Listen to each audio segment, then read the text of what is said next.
Welcome to today education Tamil. நம்மளோட சேனலில் தொடர்ந்து ஷார்ட்கட் அண்ட் ட்ரிக்ஸ் வந்து அப்லோட் பண்ணிகிட்டு இருக்கோம். இப்போ நம்ம பார்க்க போகிறது எபிசோட் நம்பர் 3. எபிசோடு 3ல் எதை பற்றி பார்க்க போகிறோம் அப்படின்னா தமிழோட ஷார்ட்கட்டை தான் பார்க்க போகிறோம். தமிழோட ஷார்ட்கட்டை பார்க்குறதுக்கு முன்னாடி தமிழ் மொழியோட சிறப்பு அப்படிங்கிறது என்ன அப்படிங்கிறது வந்து பார்த்துடலாம். சரிங்களா? இப்போ நம்மளோட நார்மல் லைஃப்பில் எல்லாத்துக்குமே திசைகள் தெரியும். அதாவது கிழக்கு, மேற்கு, தெற்கு, வடக்கு அப்படிங்கிற 4 திசைகள் பற்றி எல்லாத்துக்குமே தெரியும். சூரியன் உதிக்கிறது வந்து கிழக்கு, சூரியன் மறைகிறது வந்து மேற்கு.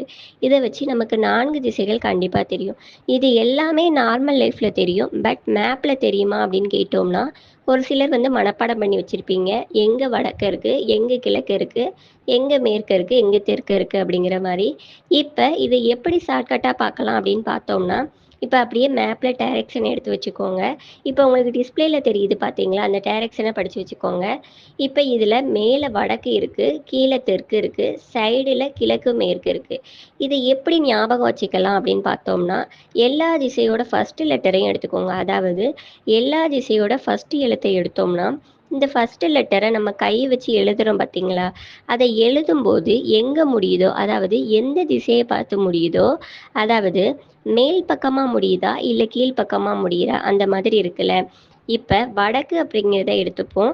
வடக்குன்னு எடுத்துக்கிட்டோம் அப்படின்னா அதில் ஃபஸ்ட்டு லெட்டர் வேவை எடுத்துக்கோங்க. இந்த வேவை நம்ம எழுத ஆரம்பித்து அது முடிக்கும்போது அது மேலாணிக்கு போகுது. அப்படிங்கிறது மேலே முடியுது. ஸோ அதுதான் வடக்கு. சரிங்களா? இப்போ எக்ஸாம்பிளுக்கு வந்து ஒரு பேப்பரை எடுத்துக்கிட்டோம்னா அதில் மேல் திசை வந்து வடக்கு. ஏன்னா அது வந்து மேலாணிக்கு நமக்கு நேராக இருக்குது. ஸோ அது வந்து வடக்கு. சரிங்களா? அடுத்து வந்து கிழக்கு அப்படின்னு எடுத்துட்டோம் அப்படின்னா அதில் ஃபஸ்ட்டு லெட்டர் கி. சரிங்களா? கீ அப்படிங்கிறத எழுத ஆரம்பித்து அது முடிக்கும்போது கீழாணிக்கு இழுத்து விடுதோம் பார்த்தீங்களா, அந்த முடிகிற ஸ்டெப்பு வந்து ரைட் சைடு போகுது. ஸோ அப்போ ரைட் சைடு போகிறது கிழக்கு. சரிங்களா? மேற்கு. மேற்கு அப்படிங்கிறதுல மே அப்படிங்கிறத எடுத்துக்கிட்டோம் அப்படின்னா லாஸ்ட்டாக முடியும் போது அது சுழி இழுத்து விடுதோம் பார்த்தீங்களா, அப்போ அது லெஃப்ட் சைடு பார்த்து போகுது. ஸோ லெஃப்ட் சைடு பார்த்து போகிறது மேற்கு. சரிங்களா? லாஸ்ட் ஒன் தெற்கு அப்படிங்கிறத எடுத்துக்கிட்டோம் அப்படின்னா ஃபஸ்ட்டு லெட்டர் தே. தே அப்படிங்கிறது கீழ் திசையை நோக்கி வருது. ஸோ இதுதான் தெற்கு. சரிங்களா? இப்போ மேப்பை பார்த்தாலே தெரியும். மேப்பில் வடக்கு அப்படிங்கிறது மேலாணிக்கு போகுது, தெற்கு அப்படிங்கிறது கீழாணிக்கு போகுது, கிழக்கு அப்படிங்கிறது ரைட் சைடு போகுது, மேற்கு அப்படிங்கிறது லெஃப்ட் சைடு போகுது. சரிங்களா? இவ்வளோதான் மேப்பு. இனி மேப்பில் உள்ள திசையை பார்த்து பயப்படவே தேவையில்லை. இந்த ஷார்ட்கட் உங்கள் எல்லாருக்கும் ரொம்ப யூஸ்ஃபுல்லாக இருக்கும்னு நினைக்கிறேன். இரண்டாவது, எல்லாரும் கேட்பீங்க மேம் டைரக்ஷன் எல்லாமே ஓகே தான், பட் தமிழில் சொல்றீங்க, இதை எப்படி இங்கிலீஷில் நம்ம ஞாபகம் வச்சுக்கலாம் அப்படின்ட்டு. இங்கிலீஷில் வந்து ரொம்ப ஷார்ட்கட் தான். அது என்னென்னா, நியூஸ் சேனல் பார்த்துருப்பீங்க, NEWS, இதுதான் நியூஸ்ன்னு சொல்லுவாங்க. அதாவது 4 திசைகளிலும் நடக்கிற செய்திகளை போடுறதுனால தான் அதை ஷார்ட்கட்டாக நியூஸ்னு இங்கிலீஷில் சொல்லுவாங்க. இப்போ அந்த நியூஸ் அப்படிங்கிறது தான் வடக்கு, கிழக்கு, மேற்கு, தெற்கு அப்படின்னு சொல்லுவாங்க. இவ்வளோ தான் இங்கிலீஷ்லையுமே. சரிங்களா? இதை ஞாபகம் வச்சுக்கோங்க. இதுதான் நம்ம தமிழ் மொழியோட சிறப்பு. ஓகே, அடுத்து நம்ம பார்க்க போகிற ஷார்ட்கட் என்னென்னா ஐவகை நிலங்கள். அதாவது குறிஞ்சி, முல்லை, மருதம், நெய்தல், பாலை. இந்த நிலங்கள் எல்லாத்துக்குமே ஏற்கனவே தெரிஞ்சிருக்கும்.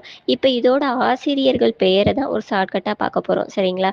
இதோட ஷார்ட்கட் என்ன அப்படின்னு பார்த்தோம்னா, கபிலர் பேயை பார்த்துட்டு ஓரமாக போய் அமைதியாக உட்கார்ந்துட்டார். அதாவது கபிலர் பேயை பார்த்துட்டு ஓரமாக போய் அமைதியாக உட்கார்ந்துட்டார். இதுதான் ஷார்ட்கட்டு. சரிங்களா?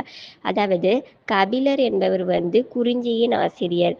குறிஞ்சியின் ஆசிரியர் கபிலர் ஆவார். சரிங்களா? நெக்ஸ்ட் பேயை பார்த்துட்டு அப்படிங்கிறது பேயானார் அப்படின்னு ஞாபகம் வச்சுக்கோங்க. அதாவது முல்லையின் ஆசிரியர் பேயானார். நெக்ஸ்ட் ஓரமா போகி அப்படிங்கிறத ஓரம் போகியார் அப்படின்னு ஞாபகம் வச்சுக்கோங்க. மருதம், இதனுடைய ஆசிரியர் வந்து ஓரம் போகியார். சரிங்களா?